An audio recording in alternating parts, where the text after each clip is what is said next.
तो आज का जो टॉपिक है वो है कि माइलस्टोन्स क्या क्या होते हैं, और उसमें हम लोग किस माइलस्टोन के अकॉर्डिंग हम लोग सेशन कैसे प्लान करना है, और उस सेशन में हम लोग कैसे शूट कर सकते हैं। तो उसके लिए पहले मैं जस्ट चेक करती हूँ थोड़ा सा। ओके, तो मैं अभी फर्स्ट मेरा स्क्रीन शेयर कर रही हूँ, तो हम लोग इमीडिएट सेशन स्टार्ट करें।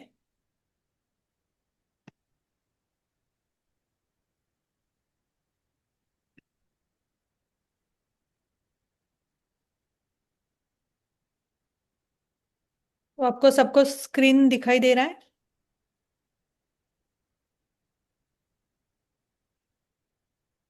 जस्ट आप रिप्लाई कर सकते हैं कि आपको स्क्रीन दिखाई दे रहा है या नहीं दे रहा है।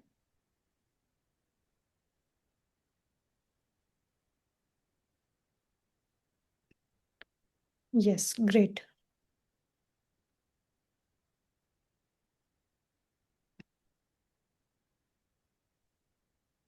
ओके, तो आप में से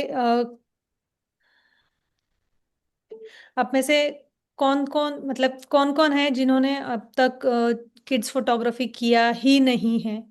ऐसे कुछ है तो आप जस्ट कमेंट में डाल सकते हैं, तो उस अकॉर्डिंग फिर सेशन फ्लो मैं कर सकती हूँ। यस, कि आप में से कौन कौन है जिन्होंने आज तक किड्स का कोई भी फोटोग्राफी सेशन किया ही नहीं है, किया नहीं है वो लोग। ओके।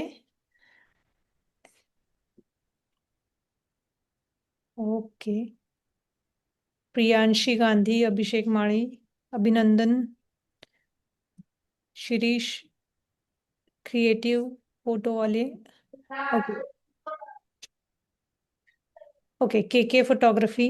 तो आप में से बहुत सारे लोग हैं जिन्होंने अब तक किड्स फोटोग्राफी का कोई भी सेशन किया ही नहीं है। तो बेसिकली अभी जो हम लोग देखेंगे वो है किड्स माइलस्टोन फोटोग्राफी। तो पहले हम लोग स्टार्ट करते हैं।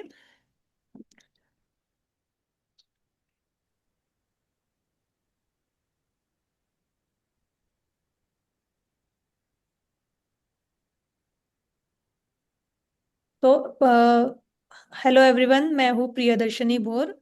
मैं को फाउंडर हूँ द किड्स फोटोज की, और मैं न्यूबॉर्न मैटरनिटी फोटोग्राफी मेरा नीश है, जिसमें मैं 2018 से लेके आज तक इसी सेक्शन में काम कर रही हूँ।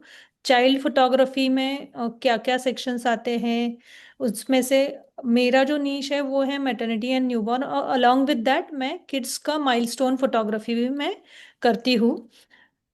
मैंने जो मेरा जर्नी स्टार्ट किया था वो एक्चुअली नवंबर 2018 में स्टार्ट किया था एज अ न्यूबॉर्न फोटोग्राफर। उससे पहले मैंने इंटरनेशनल सेशन अटेंड किया था एरिन एलिजाबेथ का, जो ऑस्ट्रेलियन फोटोग्राफर है, जिनका मैंने मैटरनिटी और न्यूबॉर्न का 2 डेज का वर्कशॉप अटेंड किया था। और उसके बाद मैंने बहुत सारे इंटरनेशनल सेशंस अटेंड किए हैं, इन पर्सन भी मैंने अटेंड किए हैं और ऑनलाइन भी अटेंड किए हुए हैं। और 2018 को फोटोग्राफी स्टार्ट करने से पहले almost one and half year तक मैं सर्च करके ऑनलाइन लर्निंग में कर रही थी, क्योंकि जब मैंने डिसीजन लिया कि मुझे मैटरनिटी और न्यूबॉर्न फोटोग्राफर बनना है तो उस टाइम पे कोई भी सोर्सेस अवेलेबल नहीं थे। तो मेरा जो सब लर्निंग है वो सब इंटरनेशनल फोटोग्राफर से ही मैं सीखती आई हूँ, और मैं ट्राई कर रही हूँ कि मैं अभी भी कुछ ना कुछ नया नया सीख पाऊँ। तो उसमें से आज जो हम लोग देखेंगे माइलस्टोन फोटोग्राफी, तो बेसिकली अगर हम लोग देखें तो माइलस्टोन फोटोग्राफी पे ज़्यादा सेशंस अवेलेबल नहीं हैं। तो इसलिए माइलस्टोन फोटोग्राफी का जो पार्ट है वो सीखते सीखते मुझे बहुत ज़्यादा टाइम लगा, और क्योंकि सोर्सेज कम थे एज कम्पेयर टू मैटरनिटी और न्यूबॉर्न फोटोग्राफी। उसी के साथ मुझे मल्टीपल इंटरनेशनल अवार्ड्स मिले हुए हैं मैटरनिटी, न्यूबॉर्न और चाइल्ड फोटोग्राफी के सेक्शंस में। और राइट नाउ फोटो आरटीओ के अंडर, मतलब photo RTO academy of photography art, पापा, इसके अंडर मैं और सचिन, हम दोनों एक साथ ये प्लेटफॉर्म जो है इसमें हम लोग एजुकेशन देते हैं, जिसमें हम लोग बहुत सारे कोर्सेज भी प्रोवाइड करते हैं और बहुत सारे वर्कशॉप्स भी प्रोवाइड करते हैं। इसी के साथ हमारा फोटो आर्टियो मोबाइल ऐप है, जो आप ऐप है कि जहाँ पे लर्निंग सोर्सेस अवेलेबल है, ऑनलाइन लर्निंग आप कर सकते हैं फोटोग्राफी में। उसमें बहुत सारे कोर्सेज अवेलेबल है अभी, जो कुछ कोर्सेस है जो वेडिंग फोटोग्राफी के पोजिंग लाइटिंग के अकॉर्डिंग है, और कुछ कोर्सेस है जो स्पेशली न्यूबॉर्न फोटोग्राफी के अकॉर्डिंग है, जिसमें from basic to advance, advance नहीं बट बेसिक से लेके रैपिंग स्टाइल्स, एडिटिंग, ये सब कोर्सेस उसमें अवेलेबल है। तो चलो स्टार्ट करते हैं अभी कि माइलस्टोन फोटोग्राफी क्या होता है। तो बेसिकली माइलस्टोन फोटोग्राफी जब हम लोग देख सोचते हैं, तो माइलस्टोन फोटोग्राफी में कुछ माइलस्टोन्स होते हैं कि जिसके अकॉर्डिंग फोटोग्राफी अगर हम लोग प्लान करें तो वो ज़्यादा बेटर होता है। उसी में माइलस्टोन्स क्यों कहा जाता है, तो आप में से किसी को कुछ आइडिया है कि माइलस्टोन ही क्यों कहा जाता है जब हम लोग चाइल्ड फोटोग्राफी के बारे में प्लान बात करते हैं तब? क्योंकि आप अगर मुझे रिप्लाई देंगे तो मैं और भी ये सेशन इंटरैक्टिव होगा। तो माइलस्टोन फोटोग्राफी क्यों कहा जाता है किड्स फोटोग्राफी को? कुछ आइडिया है आपको? आप ग्रुप में कमेंट कर सकते हैं, या फिर माइक ऑन करके आप, आपको अगर पता है तो माइक ऑन करके आप बोल सकते हैं। ओके, किरण जी कह रहे हैं कि उनको पता ही नहीं है कि क्यों माइलस्टोन फोटोग्राफी कहा जाता है। Okay, babies different milestones cross करते हैं from newborn to first birthday. Okay, Ranvali Dubey ji कह रहे हैं कि बेबीज डिफरेंट माइलस्टोन्स क्रॉस करते हैं from newborn to first birthday. Okay, because they are the most important stages in terms of age of kids, so people want to capture and keep the memories for the whole life। ये भी ये जो perspectives है ये actually बराबर है, but फिर भी कौन से मतलब क्या माइलस्टोन्स वो क्रॉस करते हैं, ये सब अभी हम लोग देखेंगे। ओके, प्रतीक भी कह रहे हैं कि उनको पता नहीं है। तो बेसिकली माइलस्टोन ये वर्ड का जो मीनिंग है वो अगर हम लोग देखें, तो इनिशियली माइलस्टोन का जब अगर हम लोग फिगर आउट करने का सोचते हैं तो हम लोग टारगेट्स को माइलस्टोन्स भी कहते हैं बहुत बार, कि ये माइलस्टोन मैंने क्रॉस कर लिया। हम लोग खुद के लिए ग्रोथ के लिए कुछ माइलस्टोन्स डिफाइन करते हैं, कि जिसमें हम लोग ये प्लान करते हैं कि हम लोगों को आज के इतने दिनों बाद या इतने महीनों बाद ये स्टाइल का काम करना है, या फिर ये लेवल का अचीवमेंट करना है। तो माइलस्टोन जो होता है वो एक गाइडलाइन होता है कि जिसमें कुछ हम लोग कह सकते हैं कि जिसमें हम लोग कुछ डिफाइन करते हैं उस स्टेज का कंप्लीशन होने का। तो इसलिए उसे माइलस्टोन कहा जाता है। तो माइलस्टोन अभी हम लोग अगर न्यू बेबीज के बारे में, किड्स के बारे में माइलस्टोन की बात करें। ओके, भक्ति तन्ना कह रही है 6 month, 1 year and 2 years। Okay, तो बेसिकली माइलस्टोन्स जो कहा जाता है वो जब बेबी बॉर्न होता है, बॉर्न होने से लेके वो नॉर्मली बड़ा होने तक कुछ माइलस्टोन्स होते हैं जो physical growth wise milestones define होते हैं। तो वो फिजिकल ग्रोथ क्या होती है उस अकॉर्डिंग हम लोग सेशंस कैसे प्लान करते हैं वो अभी हम लोग स्टार्ट करेंगे। इसके लिए मैं अभी स्क्रीन शेयर कर रही हूँ।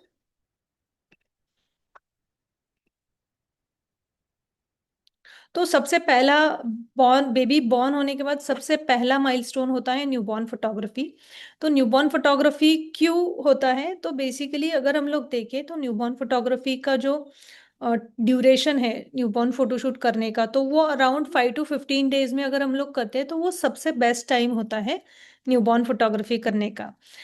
पर अभी हम लोग जिस एरिया में रह रहे हैं वहाँ पे बहुत सारे लोग जो है वो इमीडिएट आफ्टर बर्थ 15 days के अंदर फोटोशूट के लिए लेके नहीं आते हैं।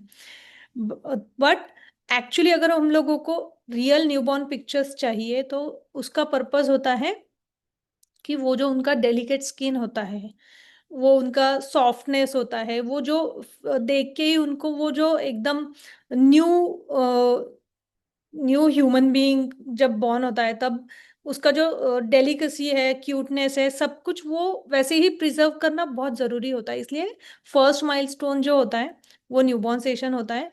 और अगर हम लोग देखें कि 1 महीने के बाद, स्पेशली 1-1.5 month के बाद बेबीज का जो स्किन टेक्सचर है ना, उसमें सॉफ्टनेस आने लगता है, जो डेलिकेसी है वो कम हो जाता है और सॉफ्टनेस चबीनेस आने लगता है। तो उस अकॉर्डिंग अगर हम लोग देखें तो वो एक फेज होता है, वो उस फेज में जैसे दिखते हैं वो लाइफ टाइम कभी भी नहीं देखते हैं। जैसे कि उनका 1-1.5 महीने के बाद स्किन टेक्सचर चेंज हो जाता है, तो वो स्किन टेक्सचर जो है वो ऑलमोस्ट 1 ईयर 2 ईयर्स तक वो उनका मेंटेन रहता है। It depends on baby. But first month वाला टेक्सचर जो है वो कभी नहीं रहता, इसलिए न्यूबॉर्न सेशन जो है वो फर्स्ट माइलस्टोन होता है, जिसमें हम लोग कर्वी पोजेस, उनको जो हम लोग रोल्ड पोजेस में कन्वर्ट करते हैं, तो ये सब जो चीजें हैं ना, ये सिर्फ और सिर्फ 15-20 डेज के बीच में पॉसिबल है। उसके बाद वो करना बहुत मुश्किल हो जाता है। तो ये हो गया कि फर्स्ट माइलस्टोन, क्योंकि न्यूबॉर्न्स का अगर हम लोग देखें तो न्यूबॉर्न्स का इटसेल्फ एक डिफरेंट सेशन होता है, जो हम लोगों ने लास्ट वीक किया था। स्पेशली वो न्यूबॉर्न फोटोग्राफी पे था। अभी हम लोग जो देखेंगे वो उसका नेक्स्ट माइलस्टोन होता है। तो उस माइलस्टोन को मैं ये जो नाम मैंने डिफाइन किए हुए हैं, ये मेरे खुद के अंडरस्टैंडिंग के अकॉर्डिंग डिफाइन किए हुए नाम हैं। तो बेसिकली ये बेबी सेशन हम लोग कह सकते हैं, जहाँ पे बेबीज जो है वो एक्सप्रेस करना स्टार्ट करते हैं। जैसे कि हम लोग अगर उनसे बात करते हैं तो वो जो हम लोग बात करते हैं उसको वो रिस्पॉन्ड करते हैं। तो वो रिस्पॉन्ड जब करते हैं तो उसमें उनके एक्सप्रेशंस हमें मिलते हैं। और इस एज ग्रुप के almost each and every baby जो होता है वो चबी होता है, वो स्माइल करना स्टार्ट करते हैं। तो ये उसका फर्स्ट माइलस्टोन होता है जब वो खुद नेक होल्ड करने लगते हैं। जैसे कि मैंने कहा कि फिजिकल ग्रोथ जो होता है न्यूबॉर्न के बाद वाला फर्स्ट स्टेज होता है कि उन्होंने खुद नेक होल्ड करना बहुत जरूरी होता है फॉर द परफेक्ट ग्रोथ। तो वो एक माइलस्टोन अचीव वो करते हैं, उसके बाद ये सेशन हम लोग प्लान कर सकते हैं। तो बेसिकली जब तक बेबीज नेक होल्ड नहीं करते तब तक वो न्यूबॉर्न के काइंड ऑफ स्टेजेस में ही रहते हैं। बट जब वो नेक होल्ड करना स्टार्ट करते हैं तो उस टाइम पे हम लोग जो सेशन प्लान कर सकते हैं उसमें different kind of styling, different kind of posing भी हम लोग कर सकते हैं। बट न्यूबॉर्न के जैसा कुछ भी पोजेस हम लोग इस सेशन में नहीं कर सकते हैं। जैसे कि हम लोग सोचते हैं कि ये आइडियली अगर हम लोग देखें तो ये 3 मंथ्स एंड अबव वाले जो एज ग्रुप होता है उन बेबीज के लिए होता है। ये नेक्स्ट माइलस्टोन अचीव होने से पहले तक वाले एज ग्रुप के लिए होता है। तो न्यूबॉर्न्स के बाद फर्स्ट माइलस्टोन आता है बेबी सेशन, जो अराउंड 2.5 मंथ और 3 मंथ्स अबव के एज ग्रुप वाले बेबीज के लिए होता है, जिसमें अगर हम लोग देखें तो वो नेक होल्ड प्रॉपरली कर सकते हैं। तो उसी की वजह से ये जो सेशन है, ये उनका जो सेशन हम लोग प्लान करते हैं, इसमें बेबी को हम खुद हैंडल करने की जरूरत नहीं होती है। इसमें पेरेंट्स को हम लोग गाइड कर सकते हैं कि आप उनको किस पोजीशन में रख सकते हैं, क्योंकि ये अवेक बेबीज होते हैं, ये सोते नहीं है। इसीलिए इनका जो सेशन होता है वो मोस्ट ऑफ द टाइम्स बहुत सारे मूड्स, एक्सप्रेशंस और गिगल्स इसी के साथ ये सेशन होता है। तो मैक्सिमम टाइम बेबीज जो होते हैं इस सेशन में अवेक होते हैं। सेकेंड इम्पॉर्टेंट थिंग कि वो नेक होल्ड करते हैं। ये दो चीज़ें इस सेशन में हम लोगों को पता होना बहुत ज़रूरी है, क्योंकि ये सेशन अगर हम लोग उनका स्लीप टाइम में प्लान करते हैं तो वो बिल्कुल कोऑपरेट नहीं करते, क्योंकि उनको अगर हम लोग कुछ पोजीशंस में डालना चाहते हैं तो उस टाइम पे वो उठ जाते हैं या फिर क्रैंकी हो जाते हैं, क्योंकि उनकी जो नींद होती है वो डिस्टर्ब हो जाती है। तो ये हमेशा याद रखना है कि ये वाले सेशंस के लिए बेबीज को है सोना नहीं चाहिए। अगर वो सोने के मूड में है तो वो हम लोगों को एक्सप्रेशंस नहीं देते, क्रैंकी हो जाते हैं जल्दी। तो ये जो बेबीज हैं, ये इनकी जो पोजेस होती है, इसमें क्या होता है कि जो सेटअप हम लोग अरेंज करते हैं ये सिमिलर टू न्यूबॉर्न सेशन के जैसा ही सेटअप हम लोग अरेंज करते हैं, क्योंकि जैसे हम लोग न्यूबॉर्न्स को ऑन द बैक वाली पोजेस में रखते हैं उसी टाइप से हम लोग इसमें रखते हैं। इसमें ऑन द बैक और ऑन द टमी, ये दो पोजेस होती है। तो बेसिकली अभी हम लोग कुछ पिक्चर्स देखेंगे तो आपको आइडिया आ जाएगा कि इस एज ग्रुप के अकॉर्डिंग किस टाइप के पोजेस हम लोग कर सकते हैं।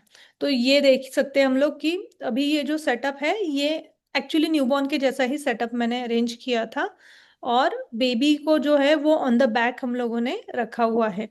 तो ये जो बेबीज होते हैं, ये नेक होल्ड करने वाले बेबीज होते हैं। ये ऐसा कुछ नहीं है कि ये हम लोग सिर्फ और सिर्फ 3 मंथ्स ओल्ड बेबीज का कर सकते हैं। तो बेसिकली 3 मंथ्स एंड अबव, जब तक इस माइलस्टोन से नेक्स्ट माइलस्टोन तक वो जाते नहीं है, तब तक हम लोग ये सेशन कर सकते हैं। आप में से किसी ने किया हुआ है ये वाला सेशंस, ये वाला एज ग्रुप का सेशंस?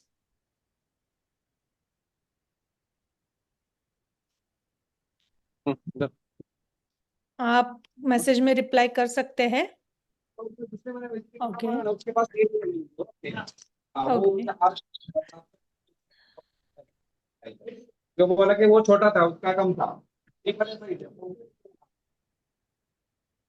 हाँ हाँ, वही तो इसलिए तो दे दिया मैंने सैंपल। ओके, प्लीज रिक्वेस्ट है मेरा कि आपके माइक्स म्यूट रखिए, तो सेशन में डिस्टरबेंस कम होगा। ओके, नहीं किया है ये शिवानंद जी कह रहे हैं किया हुआ है, अर्शदा कह रही है किया हुआ है, अ, श- श्रेयस कह रहे हैं। ओके, श्रेयस या श्रेयस। ओके। तो ये वाले एज ग्रुप में आपको कुछ मतलब पोजिंग वाइज या फिर सेटअप वाइज कुछ क्वेश्चंस है, तो अभी हम लोग ये वाले पिक्चर्स देखने के बाद डेफिनेटली ले सकते हैं। तो ये वाले जो पिक्चर्स है अभी हम लोग देखेंगे, इसमें सेटअप जो है वो सिमिलर टू न्यूबॉर्न्स है, और बेबी को जो पोज दिया हुआ है वो कैजुअल पोज है, जिसमें कुछ भी हम लोग एकदम पोज परफेक्ट पोज करके हम लोग इन एज ग्रुप में पिक्चर्स नहीं निकाल सकते। उसके बाद ये भी है कि जिसमें बास्केट में हम लोगों ने रखा हुआ है, फ्लावर्स का डेकोरेशन है, फैब्रिक का डेकोरेशन है, और फिर टॉप एंगल से पिक्चर्स ली हुई है। ये भी ऑन द बैक वाली पिक्चर है, ये भी ऑन द बैक वाली पिक्चर है, इसी के साथ ये भी ऑन द बैक वाली पिक्चर है, कि जिसमें बहुत बार अभी कैसे है कि ये बेबी जो है ये थोड़ा सा ओल्डर बेबी है, तो जब वो ऑन द टमी वाली पोजेस में हम लोग करते हैं तो वो कर्ल्ड अप करके ऑन द बैक भी हो जाते हैं, ऑन द बैक से ऑन द टमी भी हो जाते हैं। तो इस टाइम पे हम लोगों के हाथ में कुछ भी नहीं होता है, तो उनके अकॉर्डिंग हम लोगों को शूट प्लान करना बहुत ज़रूरी होता है। ये हो गया ऑन द बैक वाली पोज है, जिसमें सेटअप जो है, मेरा जो प्रेफरेंस होता है वो हमेशा मिनिमलिस्टिक सेटअप में प्रेफर करती हूँ, क्योंकि मुझे ऐसा लगता है कि मुझे जो पिक्चर्स निकालनी है वो बेबी की निकालनी है, मैं सेटअप की पिक्चर्स निकालना मेरा प्रेफरेंस नहीं होता है, क्योंकि मुझे मेरा जो फीलिंग है वो ये है कि हम लोग जो पिक्चर्स निकाल रहे हैं ना वो बेबीज के लिए है, बेबीज के पेरेंट्स के लिए भी है, बट ज्यादातर वो पिक्चर्स अगर हम लोग देखें तो इन फ्यूचर ये बेबीज जो हैं उनको वो पिक्चर्स देखने में ज्यादा मजा आने वाला है। तो इसलिए मैं ऐसा ही सेटअप प्रेफर करती हूँ कि जिसमें फोकस जो है वो सेटअप की तरफ ना जाते हुए वो सिर्फ बेबीज पे रहे। ये सिमिलरली अभी ये जो पिक्चर्स है ये इस विंडो के अकॉर्डिंग क्रॉप्ड पिक्चर्स है, इनकी ओरिजिनल पिक्चर्स शायद आपने वेबसाइट या फिर सोशल मीडिया पे देखी होगी। तो ये डिपेंड होता है कि हम लोग क्या कंसेप्ट कर रहे हैं, तो उसके अकॉर्डिंग जैसे कि हार्ड बाउल है तो सेटअप का मेरा प्रेफरेंस वैसा होता है कि जो कंसेप्ट है उसके अकॉर्डिंग मैं वो जो एलिमेंट्स है वो ऐड करती रहती हूँ। तो ये भी ऑन द बैक वाली पोज है, ये ऑन द टमी वाली पोज है। आप देख सकते हैं कि एकदम कंफर्टेबल होता है, जिसमें कुछ भी हर्ट होने का चांसेस नहीं होता है। यही पोजेस में बेबीज के लिए प्रेफर करती हूँ। ये ऑन द बैक वाली पोज है। तो जनरली मेरा प्रेफरेंस ये होता है कि इस टाइप के सेशंस में जिस पोजीशन में मैंने सेटअप अरेंज किया हुआ है, पहले मैं वो पिक्चर क्लिक कर लेती हूँ वो सेटअप, और फिर ऑन द टमी वाली पोजेस भी उसमें ऐड करती हूँ। तो जनरली मेरा हर जितना मैं ट्राई करती हूँ, मतलब मैक्सिमम सेशंस में मेरा प्रेफरेंस ये होता है कि ऑन द बैक वाली पोजेस के साथ मैं ऑन द टमी वाली पोजेस भी करूँ। उसका रीजन ये है कि उसी वजह वो जो है उनका नेक होल्ड करने का जो माइलस्टोन है वो मुझे ऑन द टमी वाली पोजेस से मैं दिखा सकती हूँ, और ऑन द बैक वाली पोजेस में मैं उनका एक्सप्रेशंस दिखा सकती हूँ। तो अभी कुछ बेबीज होते हैं जो बिल्कुल एक्सप्रेस नहीं करते हैं, कुछ बेबीज होते हैं जो कंटिन्यूअस स्माइल करते रहते हैं। तो ये बेबी टू बेबी डिफर करता है। तो इसलिए मैं उसी अकॉर्डिंग ये सेशन प्लान करती हूँ कि जैसे कि अभी देख सकते हैं कि ये ऑन द टमी वाला अलग पोज लग रहा है, वो अलग लग रहा था। तो ये डिपेंड होता है कि हम लोग कैसे, किस एंगल से पिक्चर्स ले रहे हैं, किस स्टाइल का सेटअप कर रहे हैं। तो उसके अकॉर्डिंग वो फील जो है पिक्चर का वो टोटल चेंज हो जाता है। उसके बाद ये ऑन द बैक वाली पोज है सेम सेटअप में। ये भी ऑन द बैक वाली पोज है। ये ऑन द टमी वाली पोज है। ये ऑन द बैक वाली पोज है बट टुवर्ड्स कैमरा फेसिंग। ये भी ऑन द बैक वाली पोज है जिसमें प्रॉप में मैंने रखा हुआ है बेबी को। ये ऑन द टमी वाली पोज है। तो जैसे आप देख सकते हैं कि एक सेटअप में मैं दोनों स्टाइल के सेटअप्स की पोजेस करती हूँ, जिसमें मैं ये प्रॉप निकालने के बाद जो फ्लावर अरेंजमेंट था वो मैंने वैसे ही रख के उसी अकॉर्डिंग बेबी को पोज किया है ताकि वो ब्यूटी ओपन हो। ये भी ऑन द बैक वाली पोज है। ये ऑन द टमी वाली पोज है। तो इस स्टाइल से भी हम लोग काम कर सकते हैं। तो माइलस्टोन के अकॉर्डिंग कुछ क्वेश्चंस होंगे तो अभी हम लोग ले सकते हैं, एक दो क्वेश्चंस में ले सकती हूँ। तो आप एक तो माइक ऑन करके क्वेश्चन पूछ सकते हैं या मैसेज में डाल सकते हैं।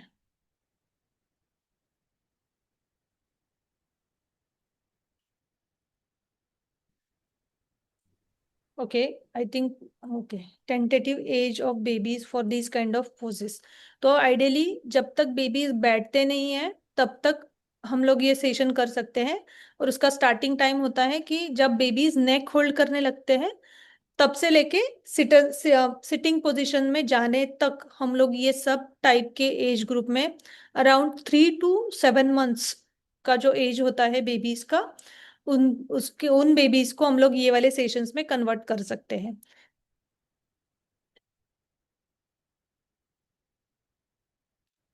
चेंजेस कैसे रहते हैं? आई डिडंट गेट, मतलब राजकुमार जी आपका क्वेश्चन नहीं समझ में आया कि चेंजेस कैसे रहते हैं। और कुछ है क्वेश्चन?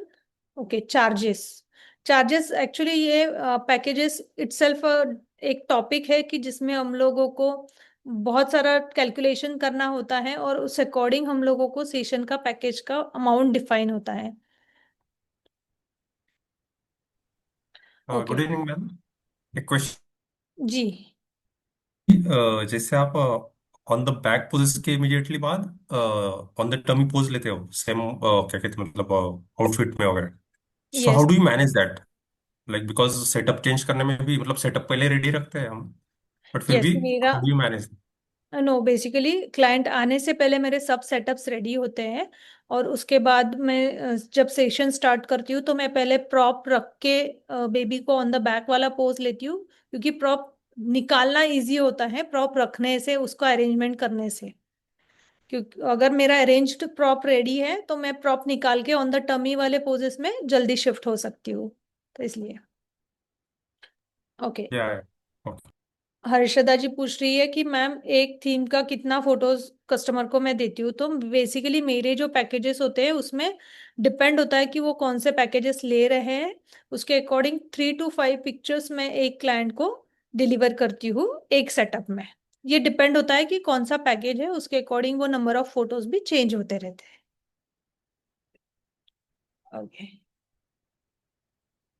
मेरे पैकेज में जितने भी सेटअप्स हैं उतने सब सेटअप्स मैं रेडी करके रखती हूँ। मैंने स्टूडियो का अरेंजमेंट वैसा ही किया हुआ है कि जिसमें मैं मल्टीपल सेटअप्स अरेंज करके रख सकती हूँ।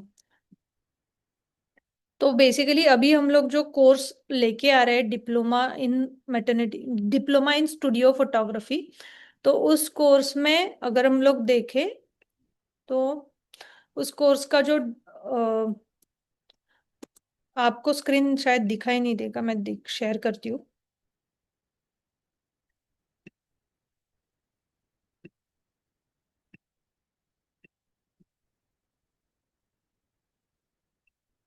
तो बेसिकली ये जो कोर्स है, diploma in studio photography and editing, ये कोर्स जो है वो स्पेशली जो photographers child photography, maternity photography, newborn photography, और फैमिली पोर्ट्रेट्स में स्पेशलाइजेशन करना चाहते हैं उनके लिए है।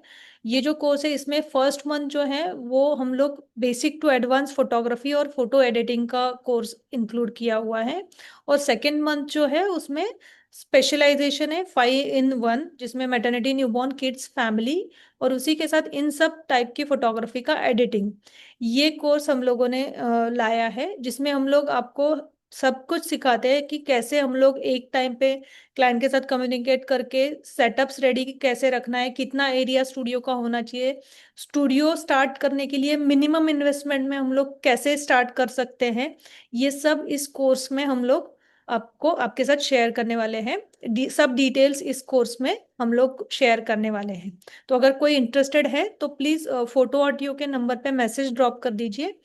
तो आपको ये डिटेल्स के लिए आपको एक कॉल अरेंज में करवा दूंगी या फिर आपको सब डिटेल्स व्हाट्सएप पे शेयर कर दूंगी। ओके।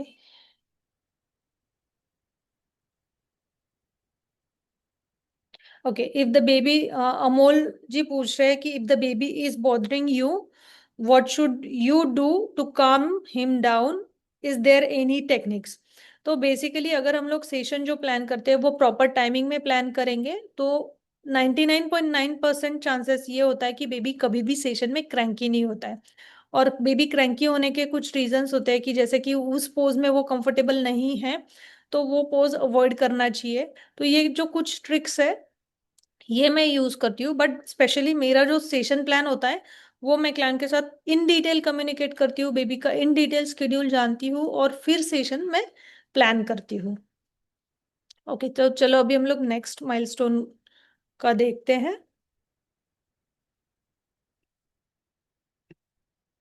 इसके बाद है नेक्स्ट माइलस्टोन जिसे कहा जाता है सीटर सेशन। जैसे कि हम लोग ने देखा कि फर्स्ट माइलस्टोन है जिसमें नेक होल्ड करने का प्रोसेस जो है वो कंप्लीट होने के बाद हम लोग बेबी सेशन, इन्फांट सेशन कर सकते हैं। वैसे ही जब बेबी बैठने के लिए शुरू करता है, जैसे कि कुछ सेकेंड्स, फ्यू मिनट्स के लिए जब वो बैठने लगता है विदाउट सपोर्ट, तो ये सेशन तब से हम लोग कर सकते हैं जब तक वो नेक्स्ट माइलस्टोन अचीव नहीं करता है, जो होता है कि वो खड़े होके चलना। तब तक हम लोग सिटा सेशन इजीली कर सकते हैं। तो बेसिकली सिटा सेशन के लिए बेबीज के जो पोजेस होती है वो क्या होती है, तो डेफिनेटली हम लोग बेबी को किसी भी प्रॉप में हम लोग बिठा के पिक्चर्स ले सकते हैं। पर इसी के साथ जैसे कि हम लोगों ने इसके पहले वाले माइलस्टोन में देखा कि बेबीज जो है वो स्माइल करना स्टार्ट करते हैं, सिमिलरली इस माइलस्टोन का एक और एक अचीवमेंट होता है कि कुछ बेबीज जो होते हैं उनको टिथ आने लगते हैं, दांत आने लगते हैं। तो वो जो उनका जो स्माइल होता है उसमें वो बहुत बार मैंने ये देखा हुआ है कि वो रैबिट के जैसी दो दांत आगे दिखते हैं। तो बहुत सारे पेरेंट्स मुझे बताते हैं कि वो उनको पिक्चर्स चाहिए, और मेरा भी उतना ऑब्जर्वेशन होता है कि कौन कौन से बेबीज है जिनकी ये टिप दिखते हैं, तो मैं उसके लिए स्पेशली क्लोज शॉट्स प्लान करती हूँ। तो ये एक माइलस्टोन है कि जिसमें हम लोग बहुत सारी वैरायटी कर सकते हैं, क्योंकि हमें यहाँ पे लिमिटेशन कम हो जाता है बेबी को हैंडल करने का। जैसे कि हम लोगों ने देखा कि न्यूबॉर्न में हम लोगों को खुद को एज अ फोटोग्राफर बेबी को हैंडल करना होता है, क्योंकि जब हम लोग बेबी को हैंडल करेंगे तभी वो बेबी को हम लोग उस पोजीशन में अच्छे से रख सकते हैं। बट ये वाला जो माइलस्टोन होता है इसमें बेबीज को हम लोग टच करने की जरूरत नहीं होती है। तो बेबीज के लिए पेरेंट्स को ही हैंडल करना बहुत जरूरी होता है। तो उनको गाइड करना होता है कि कैसे बिठाना है, किस एंगल से बिठाना है।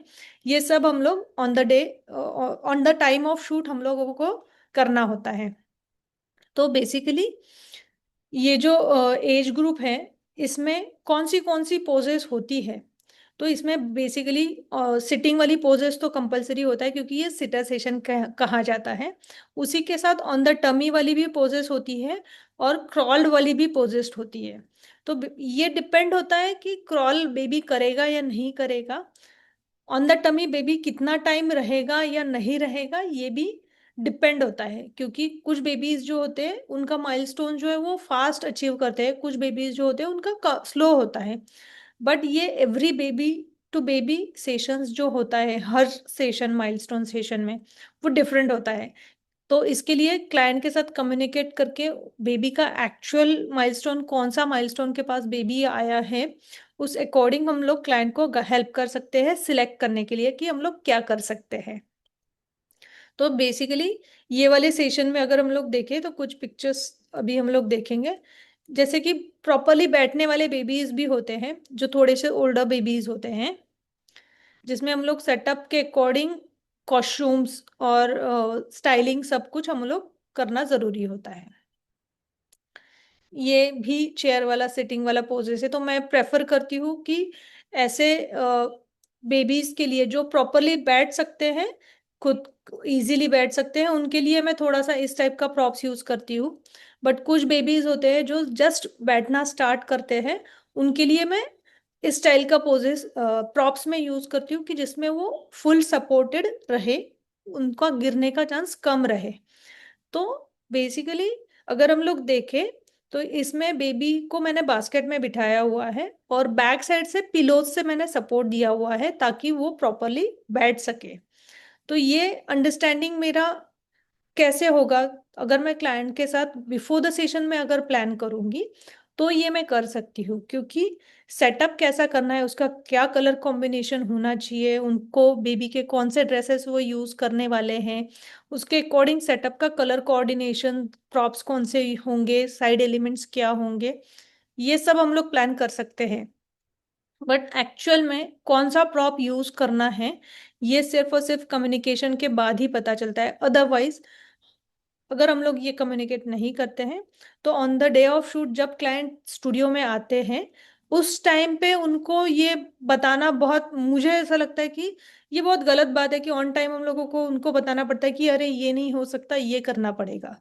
तो इट्स ऑलवेज बेटर कि प्लान ए के साथ प्लान बी होना चाहिए, बट अगर कम्युनिकेशन क्लियर है तो पहले से ही हम लोग वो प्लान कर सकते हैं, तो उतना टाइम हमारा सेशन का जो होता है वो एक्सेस टाइम वेस्ट नहीं होता है, वो टाइम हम लोग यूटिलाइज कर सकते हैं अच्छा सेशन कल्टीवेट करने के लिए। तो ये है कि विद सपोर्ट वाले बेबीज कैसे, विद सपोर्ट वाले जो बेबीज होते हैं विद सपोर्ट बैठने वाले, उनके लिए मैं ऐसे टाइप के बास्केट्स, बेड्स जो डीप है वो वाले प्रॉप्स में यूज करती हूँ। जैसे कि ये वाली बेबी भी विदाउट सपोर्ट बैठ नहीं सकती थी, तो इसलिए ये वाली बेबी का हम लोगों ने बास्केट ही वैसा चूज किया कि वो इजीली बैठ सके और कंफर्टेबल भी रहे, गिरने का कोई भी चांस नहीं हो। ये सब हम लोग स्टाइलिंग उसी अकॉर्डिंग करते हैं। ये वाली बेबी जो है ये प्रॉपरली बैठने वाली बेबी है, जिसमें कुछ भी सपोर्ट की जरूरत नहीं है, वो इजीली बैठने वाली बेबी है, तो उसके अकॉर्डिंग वो प्रॉप मैंने चूज किया हुआ था। उसके बाद उसी बेबी को दूसरे प्रॉप में बिठाया है, बट वो बहुत कंफर्टेबली बैठी है। अगर यही प्रॉप में थोड़ा सा छोटी बेबी के लिए यूज करती तो शायद वो सपोर्ट लेके उसमें बैठती। बेबीज के मल्टीपल स्टाइल से हम लोग शूट कर सकते हैं। ये भी बेबी प्रॉपरली बैठने वाला बेबी था, तो इसलिए प्रॉप ही वैसा लिया हुआ है कि उसको बैक सपोर्ट की जरूरत नहीं है। सिमिलर, तो सेटअप क्लाइंट के अकॉर्डिंग हम लोग चूज करते हैं कि उनको क्या चाहिए, तो सेटअप का जो एलिमेंट्स है वो सब हम लोग पहले प्लान कर लेते हैं, तो वो टाइम सेव हो जाता है। सेम जैसे हम लोग ने देखा कि बेबीज अगर कंफर्टेबल है बैठने में तो वो इजीली हमें पता चल जाता है कि ये बेबीज विदाउट सपोर्ट वाले, विदाउट सपोर्ट बैठ सकते हैं इजीली। ये भी सेम, ये भी सिमिलर।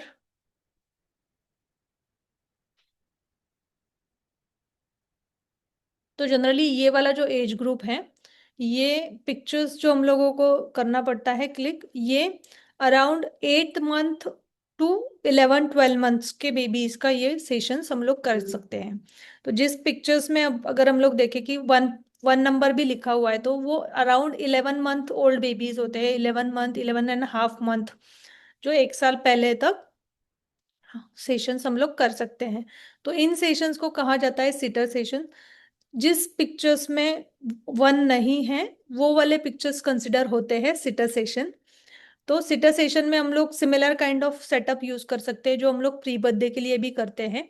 तो जैसे कि अभी हम लोग देखेंगे कि नेक्स्ट माइलस्टोन कौन सा होता है। तो बेसिकली नेक्स्ट माइलस्टोन जो है वो है प्री बर्थडे सेशन। तो सिटर सेशन और प्री बर्थडे सेशन में अगर हम लोग पोजेस वाइज देखें तो मेजर चेंजेस नहीं होता है।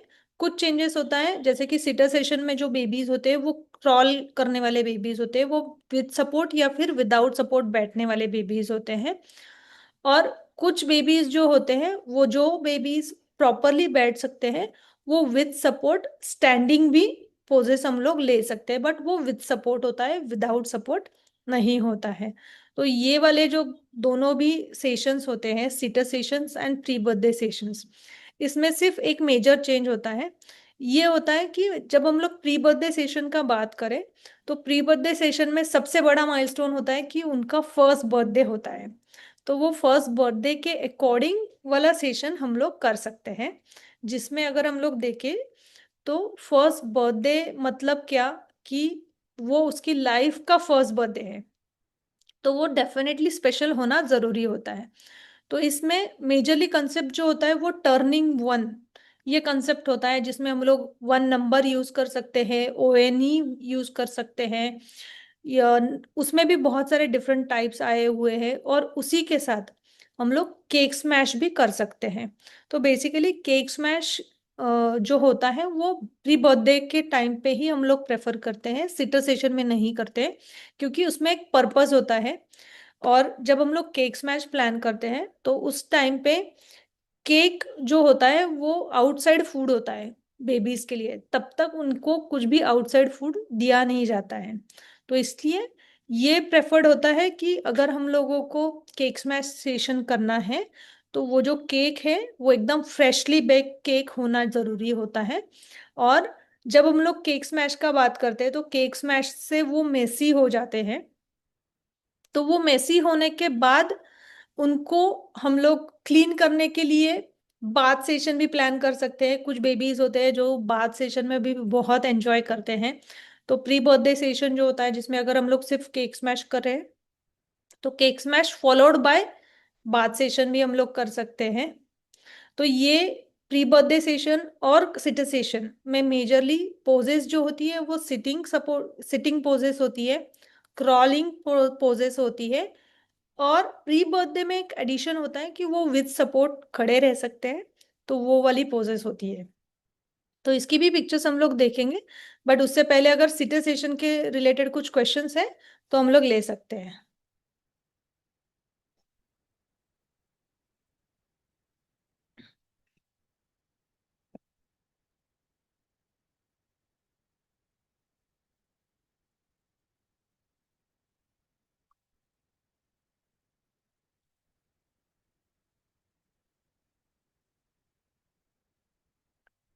ओके,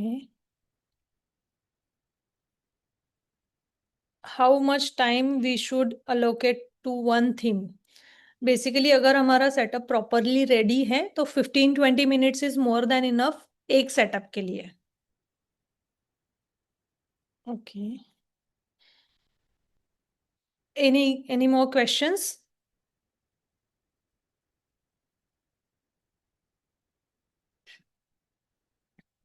सिटर सेशन का जो एज है, जैसे मैंने कहा कि 8 मंथ्स टू 11 मंथ्स का जो एज ग्रुप होता है, क्योंकि बहुत सारे बेबीज जो होते हैं वो 11 मंथ के बाद वॉकिंग स्टार्ट करते हैं, तो इसलिए ये जो है ये मोस्टली 11 मंथ्स ओल्ड बेबीज, और जो बेबीज थोड़ा सा ओल्डर बेबीज है बट वॉकिंग नहीं स्टार्ट किया है तो उनका भी हम लोग सिटर सेशन के जैसा प्लान कर सकते हैं। ओके, तो अभी हम लोग देखेंगे कि प्री बर्थडे के अकॉर्डिंग कैसी पिक्चर्स हम लोग ले सकते हैं। जैसे कि ये केक है, केक स्मैश सेशन जंगल थीम हम लोगों ने किया था, तो क्लाइंट के अकॉर्डिंग हम लोगों ने केक भी ऑर्डर करते हैं। तो ये डिपेंड होता है कि क्लाइंट का चॉइस क्या है, उसके अकॉर्डिंग सेटअप प्लान करना, उसके अकॉर्डिंग केक का ऑर्डर देना, ये सब हम लोग अरेंज करते हैं क्लाइंट्स के लिए। ये भी सेम जंगल थीम है but different client different style, cake smash का। ये एक और केक स्मैश है, जैसे कि आप देख सकते हैं कि केक स्मैश सेशन जो है, जिसके साथ हम लोग वन भी ऐड कर सकते हैं, विदाउट वन भी पिक्चर्स ले सकते हैं।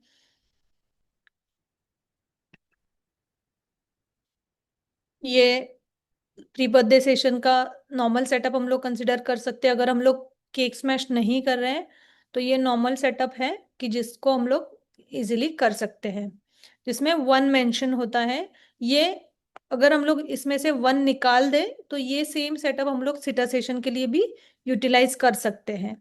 तो ये डिपेंड होता है कि क्लाइंट का चॉइस क्या है। क्लाइंट को ना ONE1 के साथ सभी पिक्चर्स नहीं चाहिए होती है, तो एक दो पिक्चर्स ONE1 के साथ होने के बाद वो निकाल देते हैं, और विदाउट ONE1 भी पिक्चर्स हम लोग क्लिक कर सकते हैं।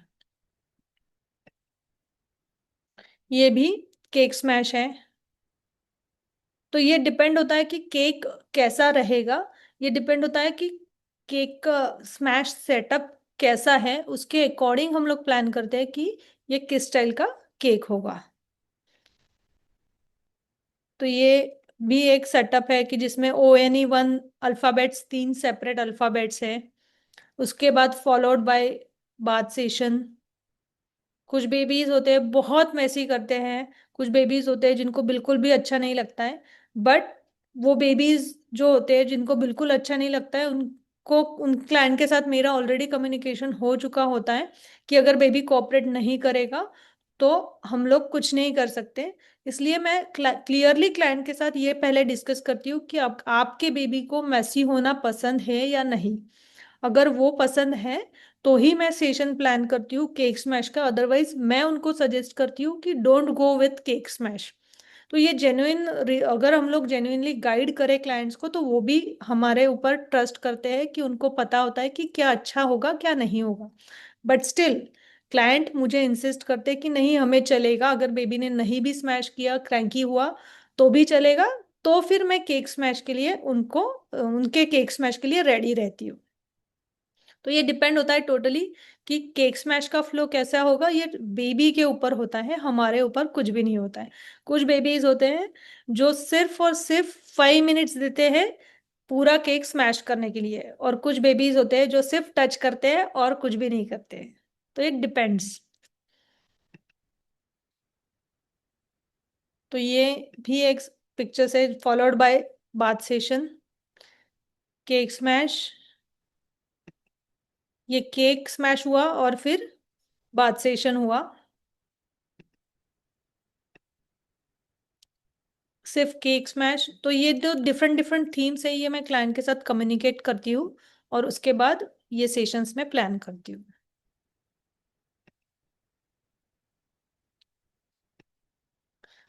तो ये सब केक स्मैश बाथ सेशंस उसके अकॉर्डिंग होते हैं। कुछ बेबीज होते हैं जिनको केक स्मैश नहीं करना होता है, उनके में सिर्फ और सिर्फ बाथ सेशन हम लोग करते हैं।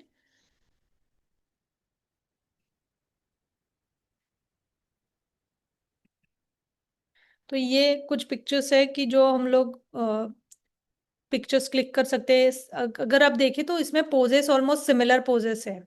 तो इसके बाद आता है नेक्स्ट माइलस्टोन, उसे कहा जाता है टॉडलर या फिर चिल्ड्रन माइलस्टोन। जो प्री बर्थडे के बाद वाला एज ग्रुप है, specially around 14 months and above babies को कहा जाता है टॉडलर्स, और चिल्ड्रंस कहा जाता है ओल्डर बेबीज को, जो हमारा कहना सुनते हैं, उनको समझ में आता है, अंडरस्टैंड करते हैं कि एग्जैक्टली हम लोग क्या बोल रहे हैं, तो उनको कहा जाता है चिल्ड्रन। तो इसमें स्पेशली अगर हम लोग देखें तो ये वाला एज ग्रुप जो है ये सिर्फ और सिर्फ मूड्स हम लोग कैप्चर कर सकते हैं, इनको कुछ भी हम लोग गाइड नहीं कर सकते हैं। और इनका जो नेचर है उसके अकॉर्डिंग थीम प्लान करना बहुत ज़रूरी होता है। जैसे कि अभी आप ये वाला जो पिक्चर देख रहे हैं, जिसका 5th बर्थडे का मैंने शूट किया था, तो उसे कलर्स बहुत पसंद है, और वो उसको ना हाई फाइव करना बहुत पसंद था। तो इसलिए फिर उस कंसेप्ट पे हम लोगों ने ये सेटअप किया था। ये पर्सनली जब हम लोग क्लाइंट के साथ कम्युनिकेट करते हैं कि उनका पर्पस क्या है, वो क्यों करना चाहते हैं, तो ये पर्पस अगर हम लोग समझ लेते हैं तो हम लोग उनके लिए पर्सनलाइज मेमोरीज क्रिएट कर सकते हैं। तो ये वन ऑफ द सेशन है कि जो मेरा भी फेवरेट है और उसने भी बहुत एंजॉय किया था। तो ये जो एज ग्रुप है, इसके अकॉर्डिंग अगर हम लोग देखें तो इसमें बहुत सारा वैरायटी हम लोग क्लिक कर सकते हैं। ये टोटली डिपेंड होगा कि उन बच्चों को क्या अच्छा लगता है, क्योंकि उनका पर्सनल चॉइसेस इसमें हम लोगों को दिखाने का स्कोप होता है। और ये जो एज ग्रुप है, ये एक्चुअली में खुद का एक पर्सनल चॉइस रखने वाला एज ग्रुप होता है कि उनको यही कपड़े पहनना होता है, यही पे बैठना होता है, मतलब उनका कुछ पर्टिकुलर होता है। तो एग्जैक्टली उनका चॉइस फॉलो करके ये सेशन करना पड़ता है। हम लोग उनको कुछ भी गाइड नहीं कर सकते, हम लोग उनके साथ खेलते खेलते ही ये सेशन कर सकते हैं। तो ये जो है, इसमें क्या क्या पिक्चर्स हो सकती है, तो बेसिकली ये क्रॉप्ड पिक्चर्स है। तो जैसे कि ये जो गर्ल थी, इसको ना बबल्स बहुत पसंद थे, ये बबल्स के साथ बहुत खेलती थी। तो उस अकॉर्डिंग हम लोगों ने ये ट्रांसपेरेंट बलून अरेंज किए थे और उस अकॉर्डिंग हम लोगों ने ये सेटअप किया था कि वो जो बलून्स है वो बबल्स की तरह दिखे। ये बहुत एक्टिव और बहुत हम लोग कह सकते हैं कि नॉटी लड़का था, कि जिसको जो बहुत एक्टिंग भी करता था, एक्सप्रेशंस भी काफी अच्छे से देता था। तो इसके लिए उस अकॉर्डिंग हम लोगों ने पोज किया था उसको, उस अकॉर्डिंग हम लोगों ने उसको पोज दिया था। ये जो है ये कृष्णा थीम पे है। तो उसकी माँ को बहुत इच्छा थी कि उसके हेयर्स अभी ग्रो हो गए हैं, तो उसका एक पिक्चर निकाल दे। तो वो एक्चुअली कृष्णा के जैसा कर्ल्ड था, उसका कर्ल्स, तो इसलिए उन्होंने वैसे प्लान किया था। ये भी फिफ्थ बर्थडे, ये जनरल जो उसको बहुत पसंद था, उसको ट्रेडिशनल वेयर में ही पिक्चर्स क्लिक करना था, तो उस अकॉर्डिंग सिंपल स्टाइल में हम लोगों ने ये किया था। ये हम लोगों ने किया था गणेशा थीम पे। ये बहुत नॉटी लड़का है कि जो इतने अच्छे अच्छे एक्सप्रेशन देता था, उसको बहुत क्यूरियोसिटी रहती थी, वो बहुत बात करता था। तो उसके अकॉर्डिंग हम लोगों ने वो सेटअप प्लान किया था कि वो, जैसे कि हम लोग घर पे गणपति लाते हैं तो उस टाइम पे जैसे हम लोग पूरा अरेंजमेंट करते हैं, तो उस अकॉर्डिंग हम लोगों ने ये अरेंजमेंट किया था कि जैसे कि वो बच्चा ही गणेशा जी है। तो उसमें डिटेलिंग एक्चुअली देखना बहुत जरूरी है कि जैसे कि ये दिए, ये कलश, ये मोदक, फ्रूट्स, दुर्वा, उसका मुकुट, ये सब हम लोगों ने उसे अकॉर्डिंग प्लान किया था। इवन उसका जो कॉस्ट्यूम है वो भी हम लोगों ने उसी तरह डिजाइन किया था। ये जो है इसको पेंटिंग्स बहुत पसंद था। तो जनरली ये एज ग्रुप का अगर उनको जो पसंद है वो करने देते हैं तो वो एक्सप्रेशन देते हैं, अदरवाइज वो उनका एकदम न्यूट्रल एक्सप्रेशंस होता है। सिमिलरली वो उसको ना सैंडविच, मैं सैंडविच बनाऊंगा ऐसा वाला उसका कंसेप्ट था, तो इसलिए ये वाला थीम हम लोगों ने वैसे डिजाइन किया था। ये जो है, ये ये जो कार्स अभी हम लोग देख रहे हैं ना, ये उसकी खुद की कार्स है।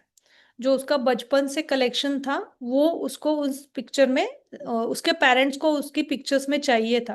क्योंकि ये जब बेटा उनका बॉर्न हुआ तब से लेके वो 5 ईयर का होगा हुआ, तब तक उन्होंने, उसको कार्स का बहुत शौक था, तो वो गिफ्ट लाते थे। तो वो जो लड़का था उसने भी बहुत अच्छे से इन कार्स को रखा था, बॉक्सेस में रखा था। तो इसलिए उनको चाहिए था कि हम लोगों को ये जो कार्स है इनके साथ पिक्चर्स चाहिए। और इस कंसेप्ट पे हम लोगों ने बहुत डिफरेंट डिफरेंट वैरायटी हम लोगों ने अरेंज किया था, अरेंजमेंट किया था कार्स का। और फिर ये उसमें से एक पिक्चर है कि जिसमें उसने भी काफी अच्छा एक्सप्रेशन दिया है, बिकॉज वो भी बहुत एक्साइटेड था।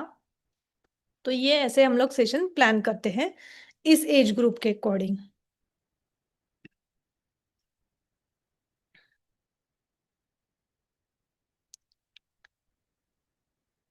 ओके, तो अभी कुछ क्वेश्चंस हैं वो मैं पढ़ लेती हूँ।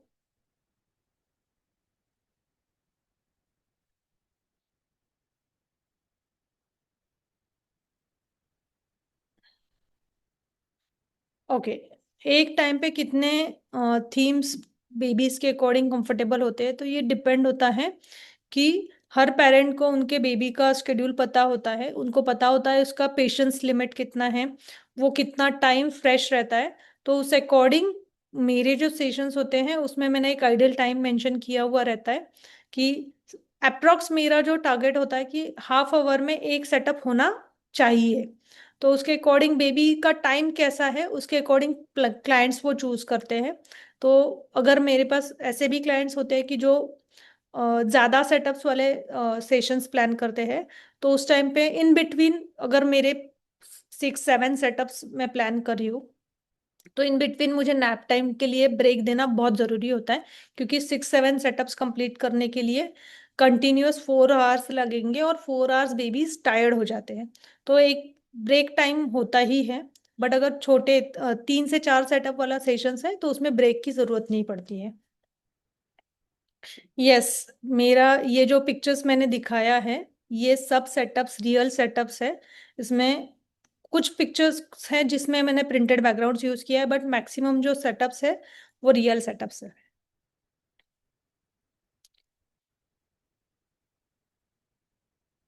ओके, रनवली कह रही है कि yes agreed, we have faced similar situations where baby doesn't like to touch the cake.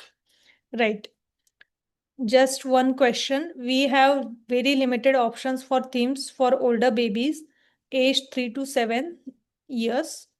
What can we do about it? जैसे कि मैंने अभी शेयर किया कि वो जो बच्चे हैं जिनका हम लोग शूट करने वाले हैं उनका अगर हम लोग चॉइस अंडरस्टैंड कर ले तो वहीं से हम लोगों को बहुत सारी कंसेप्ट मिल जाती है। In sitter babies setups are real, yes. Sitter session में जो भी सेटअप्स है वो सब रियल सेटअप्स है। प्रिंटेड बैकग्राउंड्स कुछ सेटअप्स में है बट वेरी फ्यू, 2-3 पिक्चर्स में ही प्रिंटेड बैकग्राउंड्स होगा, बाकी सब रियल सेटअप्स है।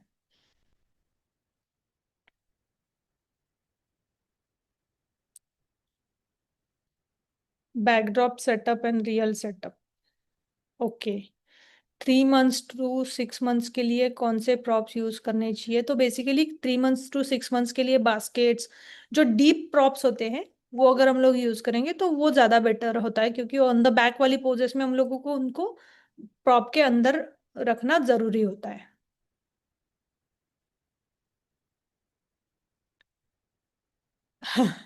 रनवली कह रहे हैं कि but difficult to create new theme setups for each client. तो बेसिकली अगर हम लोग कुछ पर्सनलाइज क्रिएट करेंगे तो ही हम लोग स्पेशल रहेंगे, अदरवाइज जो मार्केट में अवेलेबल है वही हम लोग क्रिएट करेंगे तो शायद कॉमन लोगों को ही वो पसंद आएगा, क्योंकि बहुत सारे ऐसे क्लाइंट है कि जिनको लगता है कि वो कुछ उनके खुद के लिए कस्टमाइज होना जरूरी होता है, तो वो स्पेशल फ्री फील करवाने के लिए हमें बहुत जरूरी होता है।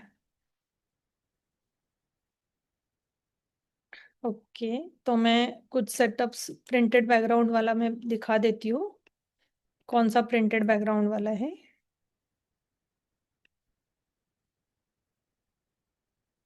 हाँ, ये वाला जो सेटअप है, ये वाला जो है इसमें प्रिंटेड बैकग्राउंड के साथ मैंने रियल फ्लावर्स को भी कंबाइन किया हुआ है। और ये वाला मेरा रियल सेटअप है, इसमें डिजिटल प्रिंटेड बैकग्राउंड नहीं है, ये वाला रियल सेटअप है। ये वाला भी रियल सेटअप है। ये वाला भी रियल सेटअप है। ये वाला भी रियल सेटअप है। ये वाला भी रियल सेटअप है।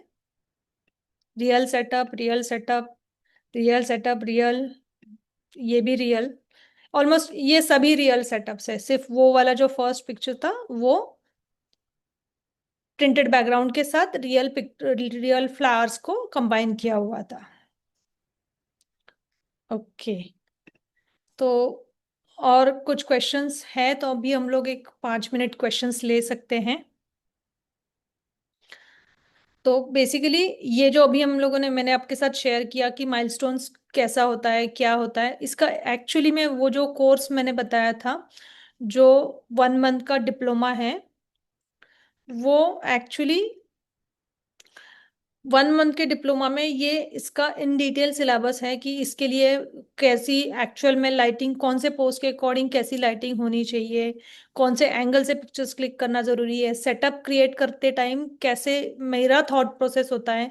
जैसे कि अभी आपको भी कंफ्यूजन था कि कौन से रियल पिक्चर्स है और कौन से प्रिंटेड बैकग्राउंड्स है। तो बेसिकली वो फील कैसे क्रिएट करना है कि वो रियल सेटअप भी रियल सेटअप के जैसा लगे, और प्रिंटेड बैकग्राउंड के साथ भी हम लोग रियल सेटअप को कैसे कन्वर्ट कर सकते हैं। तो ये सब जो ट्रिक्स एंड टेक्निक्स है ये इस डिप्लोमा में हम लोग मैं शेयर करने वाली हूँ। ये इन पर्सन होगा, इसमें डेमोस्ट्रेशन होगा, तो इसमें आपको प्रैक्टिस भी मिलेगा, क्योंकि ये जो पिक्चर्स है इसमें लाइटिंग, पोजिंग, एंगल्स, ये सब बहुत इंपॉर्टेंट है। ये सब हम लोग इस कोर्स में लेने वाले हैं।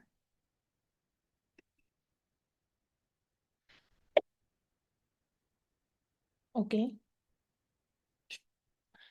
Canvas background is useful, yes. बहुत सारे पिक्चर्स है जो अभी आपने देखी है, उसमें बहुत सारे पिक्चर्स में मैंने कैनवास बैकग्राउंड यूज किया हुआ है। तो मेरा प्रेफरेंस बहुत बार कैनवास, अगर मेरे पास कैनवास बैकग्राउंड उस कलर में अवेलेबल है जिस कलर का मुझे बैकग्राउंड लेना है, तो मैं कैनवास बैकग्राउंड के साथ ही उसका काम करती हूँ। ओके, बेसिकली ये जो मैं सेशंस में करती हूँ, तो ये सेशंस के लिए मैं यूज करती हूँ निकॉन का Z7 II या फिर निकॉन का Z8 कैमरा। उसके साथ 2470 2.8 लेंस में यूज करती हूँ, और गोडॉक्स का जो लाइट है वो AD300 Pro में यूज करती हूँ। ओके प्रियांशी, आप व्हाट्सएप पे मैसेज कर दीजिए, मैं आपको कोर्स का डिटेल्स शेयर कर देती हूँ। और कुछ, ओके उसी के साथ मैं सॉफ्ट बॉक्स जो यूज करती हूँ गोडॉक्स के AD300 के साथ 130 UB 130W, ये जो अम्ब्रेला है 130 साइज का इनसाइड वाइट अम्ब्रेला यूज करती हूँ जो डिफ्यूजर के साथ होता है। ओके, और कुछ क्वेश्चंस किसी को? ओके, बेसिकली गोडॉस का AD300 लाइट में यूज करती हूँ, और उसके साथ जो मैं अम्ब्रेला यूज करती हूँ वो है UB 130W, ये उसका नाम है। बेसिकली गोडॉस का अम्ब्रेला है जो 130 इंचेस का है, और 130 इंचेस या 130 सेंटीमीटर का है, आई डोंट नो। तो उसको इनसाइड वाइड होता है, वो मैं अम्ब्रेला यूज करती हूँ। मैं जो ये जो लाइट है वो मैं सब पिक्चर्स आप देख रहे हैं वो सिंगल लाइट की पिक्चर्स है, सिंगल लाइट के साथ मैं काम करती हूँ।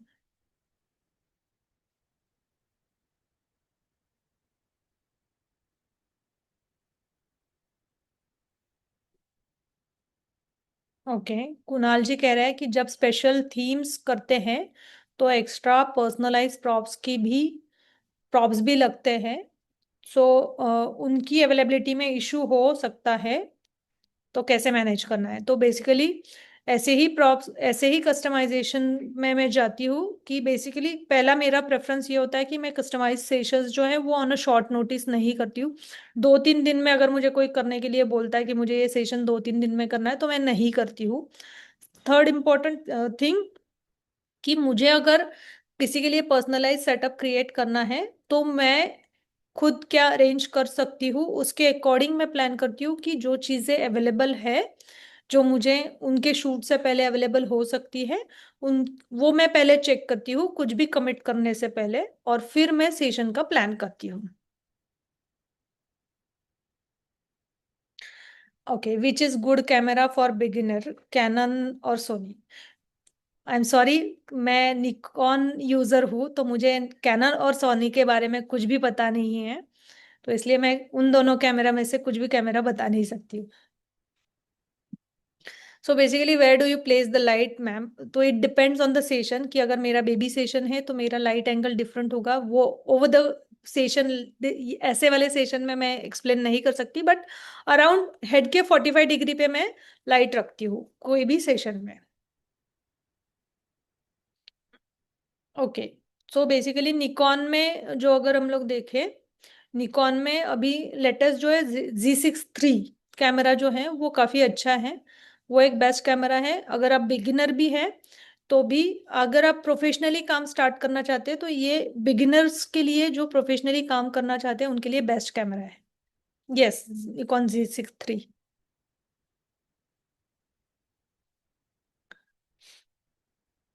और कुछ क्वेश्चन हम लोग, लास्ट का 1 मिनट है कि हम लोग सेशन का क्वेश्चन ले सकते हैं।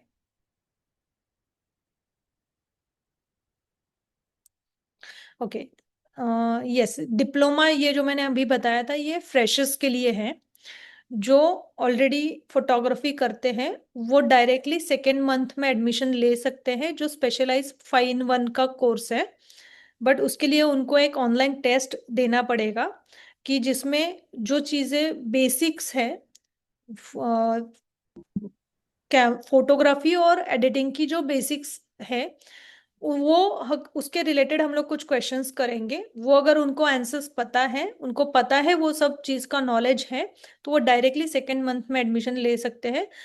तो फर्स्ट मंथ जो है वो बेसिक टू एडवांस फोटोग्राफी और फोटो एडिटिंग का है, और सेकेंड मंथ जो है वो स्पेशलाइजेशन का है। न्यूबॉर्न सेशन के लिए भी मैं सेम लेंस यूज करती हूँ, 2470 f2.8।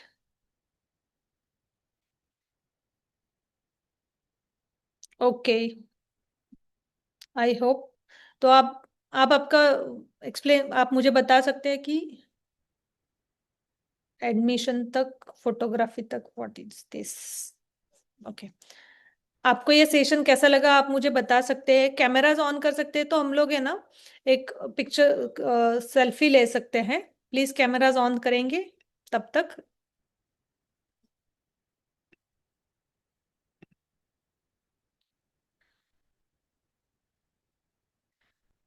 Yes,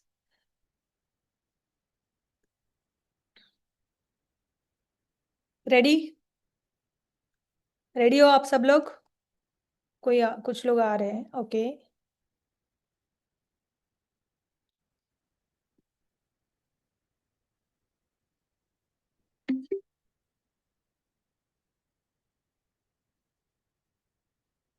yes, ready, smile, one more, yes, thank you so much. Okay, और भी कुछ क्वेश्चंस है? अगर आप में से किसी को बताना है तो आप माइक ऑन करके बता सकते हैं कि आपको ये सेशन कैसा लगा, और और कौन से टॉपिक्स पे मैं सेशन लेके आऊँ, ये अगर आप मुझे बता सकते हैं तो बेटर होगा। तो उस टॉपिक्स पे मैं ऐसे ही सेशन कुछ ना कुछ लेके आ सकती हूँ। Thank you so much Ranvali ji.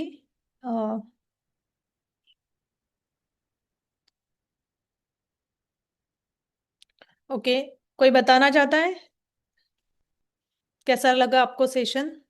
Mic on करके, मकरन जी।